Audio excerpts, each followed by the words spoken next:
টাকা ধার দিব, সেই টাকা দিয়ে আমি একটা ব্যবসা শুরু করব। কি কইতেছেন আপনি? আগে না মাতবর সাহেবের কাছে 5,000 টাকা ধার নিছেন, ওইটাও তো এখনো দেন নাই। আবার মাতবর সাহেব আপনারা 30,000 টাকা দিব কেন? কারণ মাদ্দর সাহেবের কাছে আমি আমার একটা জিনিস বন্ধক রাখবো। কি জিনিস বন্ধক রাখবেন? আমার বউ তোরে। মানে মানে বুঝছ না? আমি তোরে মাদ্দরের কাছে বন্ধক রেখে 30,000 টাকা ধার নিব। ভাইজান, তুমি কি পাগল হয়ে গেছো? এসব তুমি কি কইতেছো?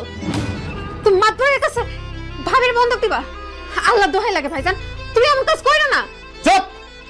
বেশি কথা কবি না। আমার টাকা লাগবে, এই কারণে আমার বউরে মাতবরের কাছে বন্ধক দিতে হবে। রাজমা, রাইতের মধ্যে ব্যাগটা গুছায় রাখবি, সকালবেলা আমি তোরে মাতবরের কাছে বন্ধক দিয়া টাকা নিয়ে আসবো। অসম্ভব, আমি কোথাও যাবো না। সি সি সি সি সি সি কেমন